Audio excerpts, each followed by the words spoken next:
विष्णु के जिस रात्रि में हमने शिव पूजन किया उस रात्रि का नाम ही शिवरात्रि पड़ गया। कहते हैं जो साल भर शिव की पूजा ना कर पाए या जिसने साल भर शिव की पूजा की हो, जितना फल भगवान शंकर की 1 साल की पूजा का है उतना फल शिवरात्रि में 4 पहर में भगवान शिव को जल चढ़ा दो अकेला तो उतना फल है। शिवरात्रि कितने पहर की होती है? 4। ये पहर बनते कैसे हैं? ये पहर ऐसे कहलाते हैं, ध्यान से सुनना, ज्यादा ना कर पाओ तो इन 4 पहर में शिवरात्रि में भोलेनाथ को 1 लोटा जल जरूर चढ़ाना। कहते हैं जो शिवरात्रि का जागरण करता है उसे कभी संकट की रात्रि में भोलेनाथ जागने नहीं देते हैं। जो शिवरात्रि का जागरण करता है वो संकट की रात में नहीं जागता है। तो 4 पहर का अभिषेक कैसा? पहला अभिषेक ठीक रात के 8 बजे प्रारंभ होना चाहिए, जो 9:30 बजे तक चले, आध घंटे का रेस्ट। दूसरा अभिषेक ठीक 10 बजे चालू हो जाए, जो 11:30 बजे तक चले, फिर आध घंटे का रेस्ट। फिर ठीक 12 बजे अभिषेक में बैठो और 1:30 बजे तक अभिषेक करो, फिर आध घंटे का रेस्ट। और ठीक 2 बजे अभिषेक करने बैठो और वो अभिषेक चलना चाहिए ठीक 4 बजे तक, क्योंकि आखिरी का जो अभिषेक होता है उसमें टाइम लगता है, क्योंकि उसमें गण पूजन होता है, उसमें आवरण पूजन होता है, उसमें न्यास होते हैं, उसमें 11 शक्तियों का पूजन होता है, तो उसमें आध घंटा ज्यादा लग जाता है, इसलिए वो 4 बजे तक चलता है। आप अगर अभिषेक भी ना कर पाओ तो 8 से 9:30 के बीच में 1 लोटा जल चढ़ाना, फिर 10 से 11:30 के बीच में जल चढ़ाना, फिर 12 से 1:30 के बीच में शिव जी को जल चढ़ाना, और फिर 2 बजे से 4 बजे के बीच में जल चढ़ाना। शिवरात्रि का बड़ा महत्व है, बहुत महत्व है। कथा ऐसी है, ध्यान से सुनना। एक बहेलिया था और उसका नियम था, पूजा पाठ ने जानत तो, मंत्र ने जानत तो, पर उसका एक नियम था कि जब तक अपने माँ बाप को भोजन नहीं करा देता था तब तक वो भोजन नहीं करता था। और आजकल तो दद्दा सिस्टम ही बदल गया। अब तो अपनी अपनी थाली लगाई, अपने अपने कमरा में घुस गई। अब 2 ही जने खा रहे हैं, मिले सुर मेरा तुम्हारा तो सुर बने हमारा। अरे राम राम। भोजन का भी नियम है। जिस घर में 2 भाई एक थाली में बैठ के भोजन करें, विपिन बिहारी वचन देके जा रहे, उसके घर में कभी धन की कमी नहीं हो सकती। जिसके घर में 2 भाई एक संगे रोटी खाते हो एक थाली में। जो बेटी अपने पिता को अपना जूठा खिलाती है, तुम उन्हें बताओ, बिल्कुल क्षमा तो को कहा ही भली मुख्य जजमानी आओ, ज्यादा हो समझ कहते जो सम्राट में सागर भाग, हम तो भी मरा जाए, बहुत ही खतरनाक कहां आ गया धरे। बिल्कुल हम तो अब चले गए, गाड़ी बिल्कुल फुल रहे थे अपने, आप पता कहां से कभी भागने पारे। हम सागर से निकले, सबसे पहले गाड़ी फुल करवाऊ तो अपनी 2 ही भाई। तुम्हें बतिया हो, फिर हमारा तो सब दिमाग बट गए। वो तो जो हो रहा हो दे अपने करे, अच्छू नहीं हो रहा। हाँ भी तो अपन झूठे भरम में फंसे गए, हमें कर रहे हैं। हाँ वो तो करवे को भोलेनाथ लगे हैं व्यवस्था। राम कहो हमने पहले ही दिन कही थी कि हमें आदमी दूसरा बुलाता नहीं करो, उन्हें बल्ले गड़वारे बोले हो, हमें जो भी पता है। आज तक नहीं बुला हुआ, हमें दूसरा कहूं आज हमारे मुंह में नहीं खड़खाड़ो, कौन सा कह दे रहे। अकेले 3 घंटा आया भी कहा है, बस फिर कोई मतलब नहीं है जिंदगी से।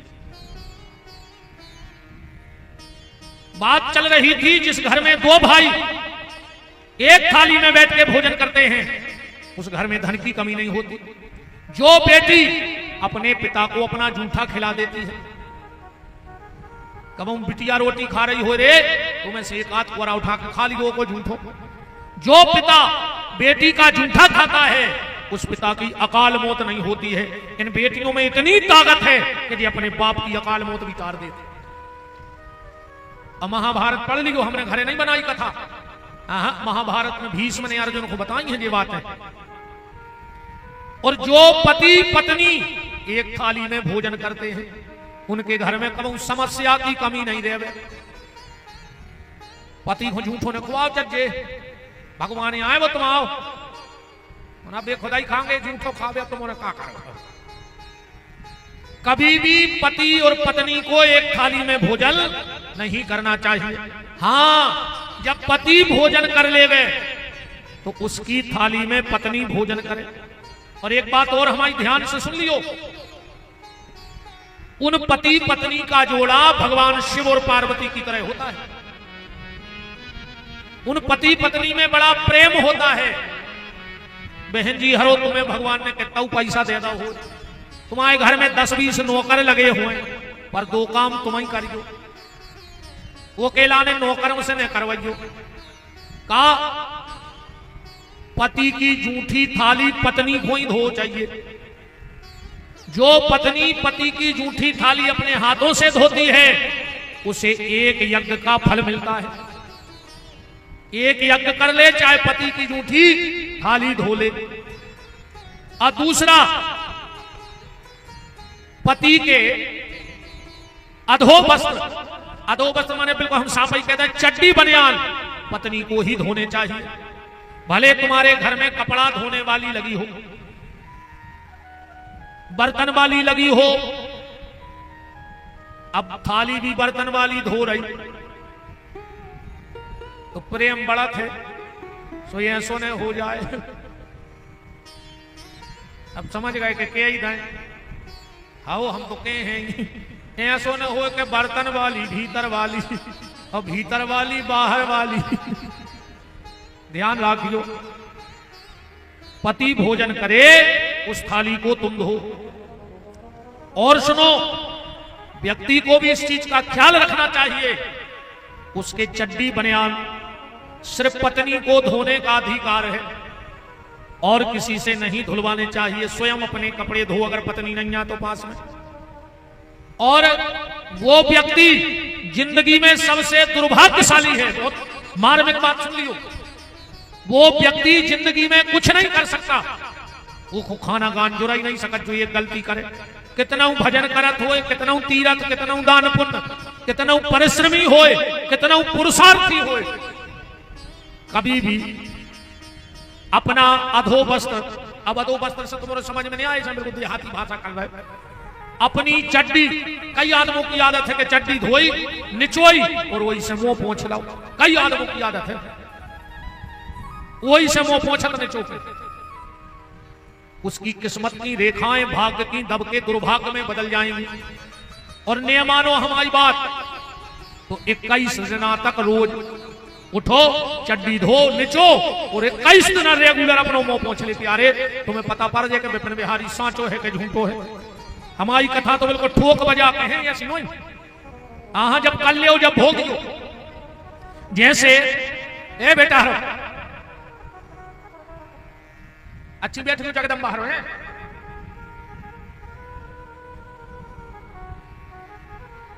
तीन साल रेगुलर जेके घर के दरवाजे ताश खिल जाए, वो परिवार बर्बाद हो जाए, हम पूरे कागज पे दस्तखत कर दें। 3 साल तुम रेगुलर अपने घर के दरवाजे ताश पिसवा ले, अगर तुम बर्बाद न हो जाओ तो पूरे कागज पे हमारी इजाजत लिख लियो। अब तुम तो बर्बाद हो गए, हम कहा लिख लें, हमारी लिख लियो।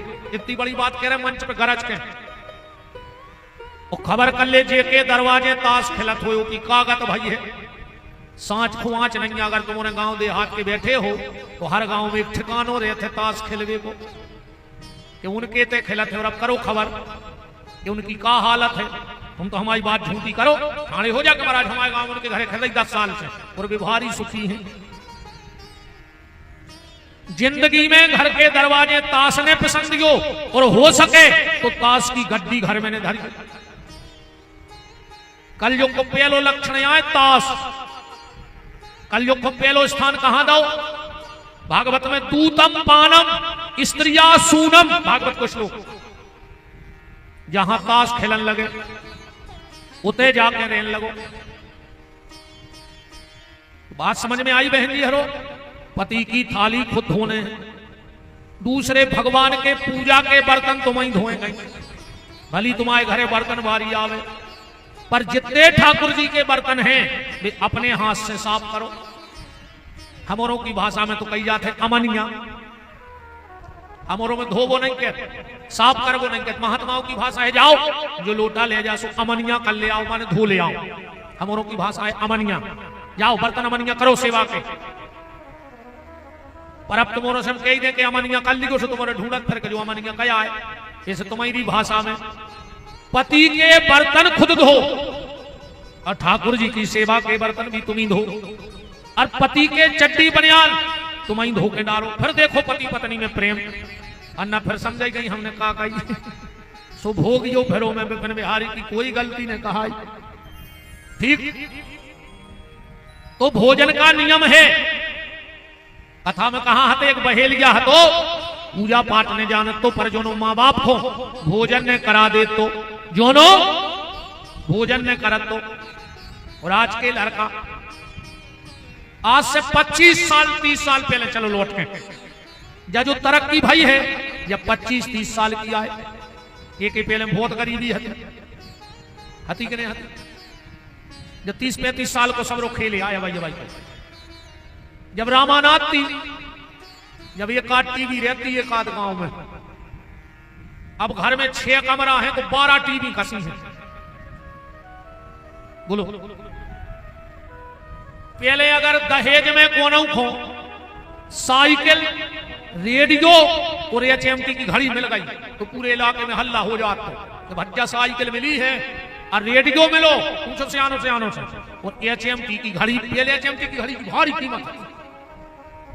अब तुम 1 करोड़ की गाड़ी ले जा लगन में, वो पूछत नहीं के का आओ कई गाड़ी आई है। अब तुमने जाने पूछी कि बैलगाड़ी आई, कि मोटरसाइकिल आई, कि 4 व्हीलर आई, और कौन फूको मतलब 25-30 साल पहले बहुत गरीबी थी। पिताजी जब बाजारे जाते तो दिन भर बाजार करते और आखिरी में 2-3 रुपया बचाते बाप के। दिन भर को भूखो फिरना बाजार में, बहुत ध्यान से सुनियो बात। शाम को पूरे महीना को सौदा लाओ और उन्हें देखे कि 2 रुपया बचे, सो 2 रुपया की उन्हें जलेबी ले लाई रे। खुद भूखो है पर वो बाप ने नहीं खाई वे जलेबी खाए। वो को खबर आ गई कि हमारे मोड़ी मोड़ा घरे हैं, किलकिला के ऐसी बात देखे हुई। शाम को 9-10 बजे जब पिताजी बाजार करके निकल के आए और जो अपन खुद जलेबी धरी अपन ने खाई, सो बाप खुश हो गए। उन्हें मई में मीड़ के रोटी खा लें, अपन को जलेबी ले आओ। और अब सबके पैसा है, साधन है। अपन बाजारे गए, 1 किलो मिठाई को डिब्बा लाओ और उताई बटन खोल के पीछे लुका लाओ साइड में, और घरे जाके केवाल लगा के लुगाई के संगे खा रहे। चुल्लू भर पानी में डूब के मर जा। और बलदेवगढ़ में तो इतनी प्यारी व्यवस्था है मरवे की, इतनो बड़ो तला है, रात में कूद जाइयो नक्का बेशरम। जब भी रे बहुदत्ता से छल करवे की कोशिश करो तो लौट के एक बार बाप की गरीबी की खबर जरूर कर लियो कि तुम्हारे बाप ने तुम्हारे संगे ये आ जाई आई और कब्जा ठोक गई घर वाले। मेरा हस्बैंड है ये, तोरे हस्बैंड की। अब बाप को अधिकार नहीं है मोड़ा पे, मताई को नहीं है। अब तो जे कब्जा ठोके। कितने बड़े मिल गए थे तुम्हें पले पलाए,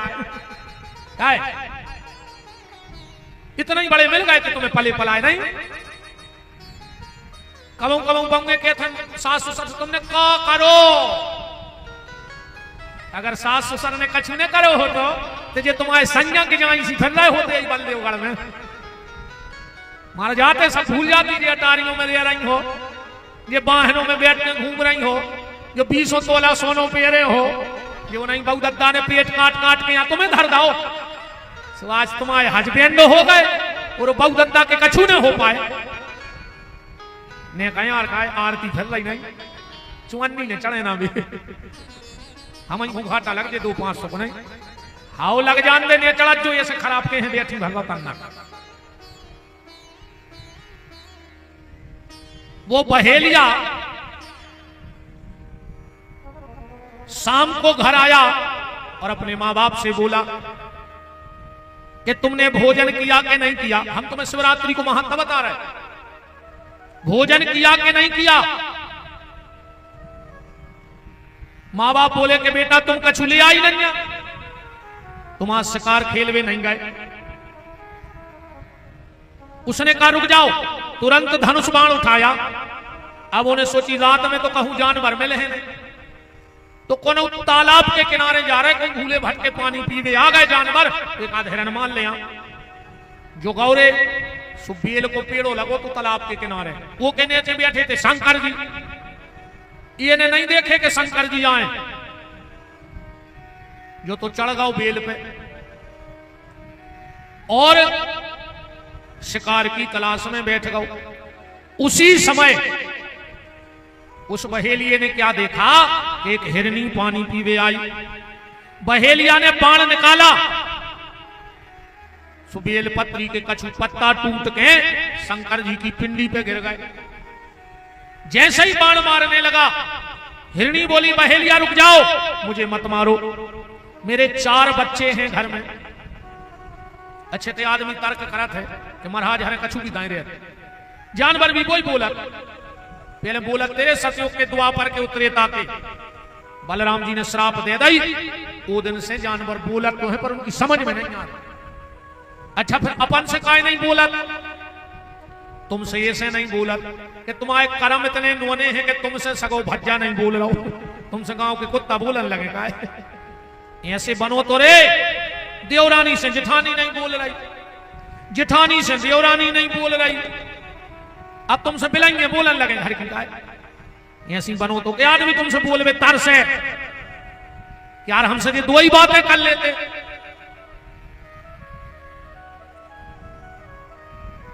बहेलिया ने कहा हिरनी आज तक कोई मौत के मुंह से नहीं लौटा तू लौट आएगी इसका क्या प्रमाण है। हिरनी बोली बहेलिया अगर मैं लौट कर न आऊं तो मुझे जीवन में वो पाप लग जाए जो झूठी गवाही देने वाले को पाप लगता है। अरे भैया कबू तनक से स्वार्थ में तनक पैसा के लोभ में कबू कोर्ट में कोई की झूठी गवाही ने दे जो झूठी गवाही देता है उसकी 5वीं पीढ़ी दुनिया नहीं देख पाता वंश नाश हो जाता तो 5वीं जब भारी पुण्य कर हो जब 5वीं न 3 पीढ़ी से 4थी पीढ़ी तो चलता ही नहीं है। इसलिए कभी भी किसी की झूठी गवाही मत देना स्वार्थ के कारण। हिरनी चली गई और हिरनी को ढूंढतों को पति आ गए हिरन। बहेलिया ने फिर बाण निकालो 4-6 पत्ता टूटने फिर शंकर जी की पिंडी पे गिर गए। हिरण बोलो बहेलिया हमें ने मारो बोले काय बोले दिन भर से हमारी पत्नी को पता नहीं है और हम पत्नी को ढूंढ के बच्चा सौंप रहे हमारा तो मारा जो। बहेलिया बोलो ने लौटे तो हिरण बोलो कि हमें वो पाप लग जाए जो पिता को बिटिया बेचवे को पाप लगा था। सबसे बड़ो पाप है भैया। आज तो नहीं हम कल बताए हैं तुम्हें कि मोड़ी के बेचे को का पाप है। चाहे गैया को मांस खा ले चाहे बिटिया बेच दे ओके तो खानदान ही गुनाह सोच है सीधो। झूठी गवाही देवे बारे को तो खुद को वंश ना सूझे पर बिटिया बेचवे बारे को तो खानदान ही को दरिद्रता में चलो जा। जिसने बेटी के विवाह का पैसा लिया हो चाहे उसके घर का अन्न खा लो चाहे गौ मांस खा लो अगर पता लग जाए कि इन्हें मोड़ी के पैसा लाए हैं ब्याह के तो उसके घर का भोजन त्याग देना। भिष्टा से भी गया गुजरा है उसके घर का भोजन उसके घर का पानी स्वान मूत्र की तरह है। हिरन चला गया बहेलिया बैठो है और अच्छा आदमी जब बैठो रहे तो कछु न कछु करा थे, शांत नहीं बैठे। सो जो बेल के पेड़े पे बैठो बैठो पत्ता टूर टूर के नीचे फेंकत रहो। एक उन्हें तो पता के शंकर जी बैठे। हिरण हिरणी घर गए। हिरणी बोली के नाथ तुम बच्चा पालियो, अब हम जा रहे। अरे हिरण बोलो हम वचन दे के आए, तुम पालियो हम जा रहे। दोई बोले तो दोई ने चलो बच्चों को जो हुज्जे सो देखीजिए, मनो बचन ने चलो जाए। सारे ही बच्चा बोले फिर हम का कर जब मम्मी पापा ही चले। इनकी एक बहन हती, बा बोली फिर हम का कर हैं। तो सात ही हिरण हिरणी लौट के आए। बहेलिया तो खुश हो गए कि गायते दो और लौटे सात। सो जो पेड़े की बेल की डगार में ठाड़ो हो और भूल गओ कि हम तो चढ़े। खुशी में ने दौड़ लगा दी।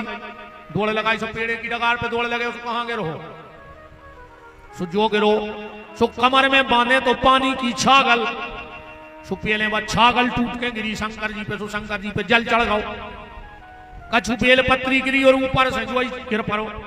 शंकर जी पिंडी फाड़ के प्रकट हो गए। ब्रह्मरूही वरदान मांगो।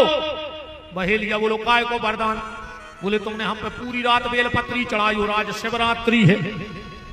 तुमने हमें एक लोटा जल चढ़ाओ, आज शिवरात्रि है और आखिरी में तुम ही चढ़ गए हमारे ऊपर। देखो भैया एक बात बताएं, हम भगवान की पूजा करते हैं। जैसे तुमने दूध चढ़ाओ अभिषेक में तो क्या तुमने बनाओ? वो तो भगवान की बनी बनाई चीज भगवान को दे आए। तुमने फूल चढ़ाए तुमने बनाए, तुम्हारी का जस थराई। तुमने दूबा चढ़ाई, तुम्हारी का जस थराई। तुमने दही चढ़ाओ, तुम्हारी का जस थराई। ये तो सब भगवान को ही बना हुआ है। तो भगवान को क्या चढ़ाएं? दूध दही घी शहद शक्कर फूल माला मिठाई, ये सब भगवान के बनाया है। एक चीज तुमने बनाई है, मां भगवान पे चढ़ा के देख लो। तुमने क्या बनाया बताओ? बता सकता है कोई बलदेवगढ़ में कि तुमने क्या बनाया? बाकी सब भगवान ने बनाया, तुम्हें भी भगवान ने बनाया। पर एक चीज तुमने बनाई है और वो भगवान को चढ़ जाए, वो है अपनो अहंकार। अहंकार अपन ने बनाओ है, भगवान ने बनाओ के भीतर है अहंकार। तो भगवान शंकर को या राम कृष्ण की जिसकी पूजा करते हो, दूध दही घी शहद शक्कर चढ़ाओ, पर आखिरी में भगवान से कहो कि प्रभु हम अहंकार भी हमने तुम्हें चढ़ा दो। अब तुम अहंकार चढ़ा दो भगवान को तो बेड़ा पार हो जाए। जो बोलो कि हमने तो अनजाने में चढ़ाओ। शंकर जी बोले कि करेंट चाहे जान के लगे चाहे अनजाने में, पर वो तो घाले है। अच्छा बताओ, जैसे धोखे से डोरी छी जाए तो करंट नहीं लगता?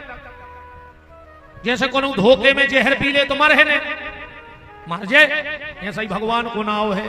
तुलसी अपने राम को रीज भजो के खीज, और खेत परे में ऊंगे हैं उल्टे सीधे भी।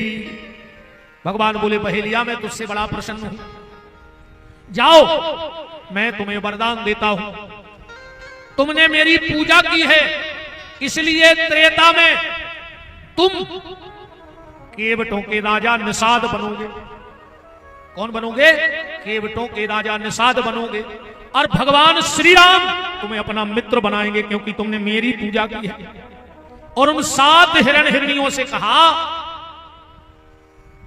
कि अभी तुम यहां से, तुम क्योंकि सत्यवादी हो, तुमने वचन नहीं तोड़ो, तो तुम यहां से सीधा नक्षत्र मंडल में चले जाओगे।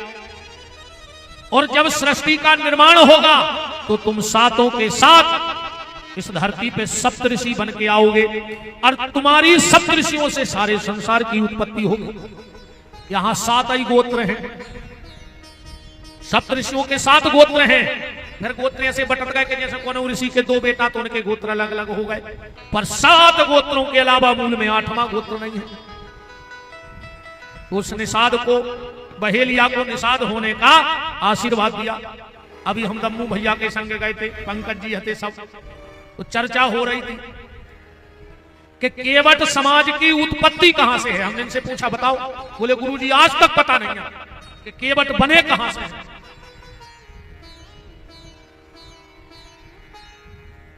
एक नाव में एक बाबा जी बैठ गए, केवट नाव चला रहा हो तो बाबा जी बोले क्यों केवट? कहने लगो जी गुरुजी। कहले कारे पढ़ो लिखो है कि नहीं? कहने लगो मालक गरीबी हती सो स्कूल को मो नहीं देखो। पंडित जी बोले तोरी 20% जिंदगी खराब। तना कोरांगे बड़े पंडित जी बोले का रे तीरथ हीरथ करवे गए के नहीं के लगो आज तक नहीं गए कहूं मोड़ी मोड़ा पाले के तीरथ करे। पंडित जी बोले तोरी 30% जिंदगी खराब। पंडित जी बोले का रे कुछ पैसा पैसा कमा पाओ के नहीं के लगो चुवन्नी नहीं जोरी रोज कमाओ रोज खा रहे। महाराज बोले तोरी 50% जिंदगी खराब। तूने कुछ नहीं करो जिंदगी में। इतने में नाव पहुंच गई रे बीच तालाब में। सुनाव बगदन लगी। केवट बोलो महाराज तेरे वो तो जाना थो के नहीं। महाराज बोले नहीं बनत। तो केवट बोलो कि हमारी तो 85% खराब भाई मनो तुम्हारी आज सोई हो गई। तुम्हारी 100% हो गई।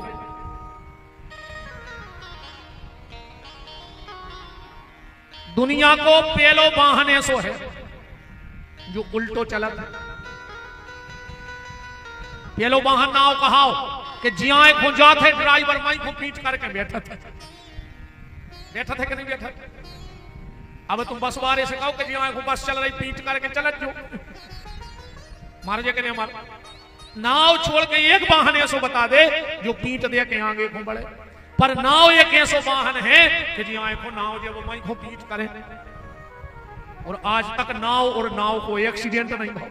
क्यों बताओ? नाव और नाव खाली कब डूब जाए बे बात अलग है तूफान में। जोन देख के आदमी वाहन चला रहा है वे रोज घाटा है और जोन बिना देखे चला रहा है वे आज तक नहीं घले। क्यों?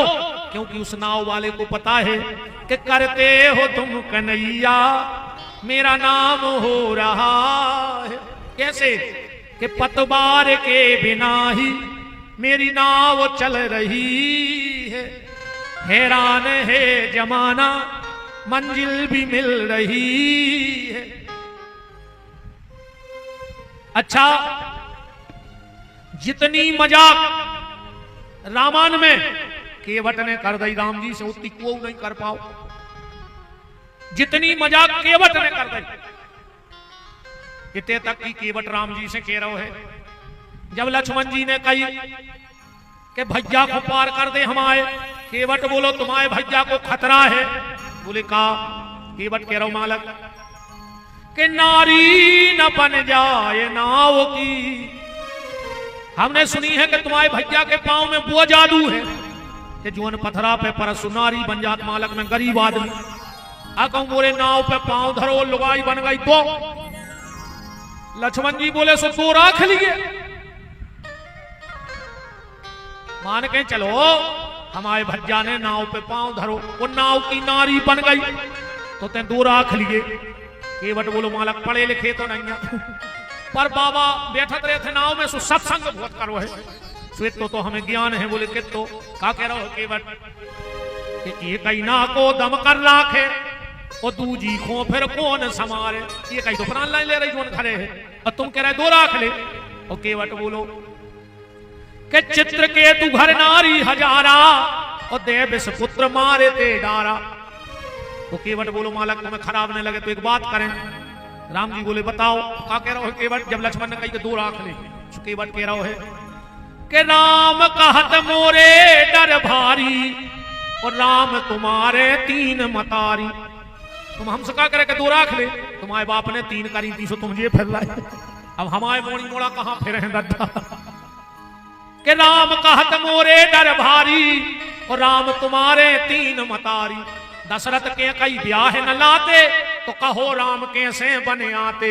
सुकेवट कह रहो वो पे कृपा करो भगवाना वो काहे तुम्हारे मरम में जाना। केवट बोलो हम तुम्हारा मरम जाना था दद्दा। तुम्हारे बाप के 3 है तो तुम ये फिर रहे और हमसे कह रहे दो राख ले। हमारे मोड़ी मोड़ा कहां फिर। लक्ष्मण जी ने धनुष बाण निकाल लो। केवट तुम बाप नो जा रहा हो। केवट बोलो दम हुए तो मारो मारो हाथ पीछे न कर गो। लक्ष्मण जी बोले कारे तुम मरबे को डर नहीं लगे। केवट बोलो मालक ये सो मौका कबे जो रहे कि राम जी सामने सीता सामने गंगा को घाट और लक्ष्मण जी ऐसे त्यागी के हाथ से मर जाए तो हमारे तो सुखिया जन्म खुल गए। और केवट बोलो मालक एक बात और है। बोले का? बोले हमारे बाल बच्चे अब राई राई से।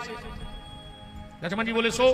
केवट बोलो जैसे हम मर गए हमें लकड़ गया तो दुआ हो कि हमें ऐसे ही डार के चले जाओ। लक्ष्मण जी बोले नहीं लकड़ तो हम दुआएं जे हैं।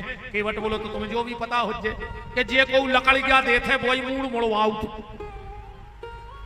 अजय को मूड़ मुड़वा तो वही शक्कर गलवाऊ। लक्ष्मण जी ने कहा इसको तो भारी फायदा है। क्या कह रहे हो केवट लक्ष्मण जी से? जब लक्ष्मण ने कही कि मार कर फेंक दे, केवट राम जी कहेंगे बोले मालक समझा ली को तुम्हारे भज जाए। बोले काय के माना के अयोध्या के मुकुट की धाक है, तुम्हारी लंबड़दारी अयोध्या में चलत हुए, सरयू नहीं है लेकिन गंगा को घाट है, जो अपनी लंबड़दारी को क्षेत्र आए। प्रभु के भैया लखन तुम्हारे त्योड़ी चढ़ा रहे हैं, उस सारंग के सहारे हमको डरा रहे। तो सुन ले नाथ के मारो या नाथ तारो, आज दो ही हाथ में लड़का है हमारे, के तो तुम्हारे चरण धो के हम तर हैं, वो न तुम्हारे हाथ से मर हैं, फायदा हमें दो ही में, हमें कहूं नुकसान नहीं है मालक। के मारो या नाथ तारो, के मारो या नाथ तारो, है आज मेरी बारी। पर मालक राघव चरण धुला लो, यह आन है हमारी। राघव चरण धुला लो, यह आन है हमारी। राघव चरण धुला लो, यह आन है हमारी। राघव चरण धुला लो, यह आन है हमारी।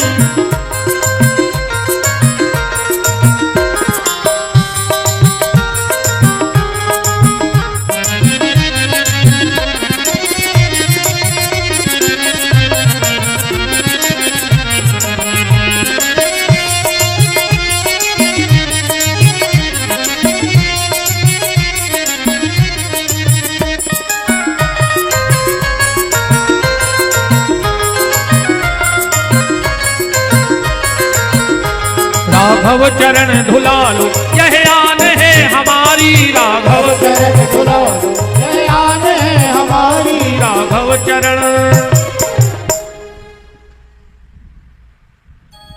राम जी बोले लक्ष्मण अटपटो भगत है रे वो हम, उसे कह दे के पांव धो ले वे। लक्ष्मण जी गए बोले चलो पांव धो ले। केवट बोलो तुमको हो रहा है के अभी बारे बेखुदाई के अभी जब धो है। लक्ष्मण जी बोले तुम जाना थोड़े को आए। केवट बोलो काय? बोले जे बे आए जो उनके चरण ब्रह्मा ने धोए थे। केवट बोलो सो ब्रह्मा की अटकी हती, उनको गंगा बनाने थी, मोरी का अटकी। बोले जे बे आए जिनके जनक ने चरण धोए, सो केवट बोलो उनको मोरी दे आने थी, उनकी अटकी हती, मोरी का अटकी है उनकी अटकी है। जो नो बेने के हैं, जो नो हम पाँव ने धोए हैं। चौपाई पढ़ो का कह रहा हूं केवट के मोही पद पदोम पखारन कहा। लक्ष्मण ने कही बड़ा विचित्र है रे, ऋषि मुनि तारा सराय गोड़े देख ले, आज जो कह रहा हूं कि जोनो बेके हैं ने जोनो धो हैं तेरे राम जी को के ने परी के बेगे आन जल पाओ पखारू के बटवा पांव धो ले। लक्ष्मण जी बोले अब धो जल्दी। के बट बोलो मालक करना घनो हो आए। लक्ष्मण बोले काय? बोले मोड़ी मोड़ों की मताई बैठी है वो गोल वाले आए, अब बाकाए खो ले जाए, पूरा दिमाग तो ही नहीं आदाओ। अब हम कविता बली पढ़ी वो में लिखो है केवट की पत्नी के बारे में तुलसीदास जी ने बहुत विस्तार करो है। हम तो शिव पुराण गा रहे हैं, वो तो हमें इतना अब आज प्रसंग आ गया सोचा आया लो। अभी सागर में रेखवार समाज ने 7 दिन सिर्फ इस चौपाई पे हमसे प्रवचन करवाए थे कि मांगी ना वो न केवट आना। 7 दिन 3-3 घंटा कथा रानीपुरा में, गंगा मंदिर है सागर में, वहां पे रात्रि में कथा हुई थी 7 दिन केवट चरित्र पे। और फिर भी चौपाई पूरी ने भई थी हनुमान जी की कृपा से। अपन पार तो कर ही दिए, राम जी को बीच में छोड़ के केवट गाओ घरे घरवारी से कह लगो चलो सोने कठोता उठाओ, सो खाली ले आई। केवट बोलो खाली काय ले आई? बोले उताई भले भी गंगा में ऐसे। केवट बोलो हमें गंगा कोई एहसान चाहे नहीं नन्या। बोले काय? बोले ते घर से पानी भर ले अपन नई गंगा बने अभी, उन्हीं के पांव धोए से तो गंगा बनी। गंगा जी भगवान के पहुंची, बोले प्रभु ऐसे अगर तुमने जगह जगह पांव धोआए तो हमारा तो कीमत ही नहीं बच। विधि के कमंडल से प्रकट हुई थी, गंगा नाम पाया था चाह के चढ़ोते में। शंकर की नारी बनी, विष्णु की दुलारी बनी, दौर दारा के बड़ोते में। किंतु किंचित मात्र भी होगा ना सम्मान मेरा, मेरी सौत जन्म ले रही है आज केवट के कठोते। अच्छा केवट कठोता काय ले आओ, जे के कठोता हो तो के कठोती भी रे भाई, जे के बेला हो तो के बिल गया भी रे। घरवारी बोली कि तुमने कठोती काय नहीं मंगाई, कठोता काय मंगाओ। केवट बोलो कि अपन को रिस्क नहीं लेने। बोले काय, बोले अगर कठोती ले गए और उन्हें पांव धरो और कहूं मोड़ी बन गई तो अपन हो आओ में दहेज और देने पर इसे कठोता ले चलो, बन है सो मोड़ा बन गए और मोड़ा बने है तो अपने तो काम तो करे है कम से कम। इसे कठोता लेके गो, कठोती नहीं ले गो। पहुंचे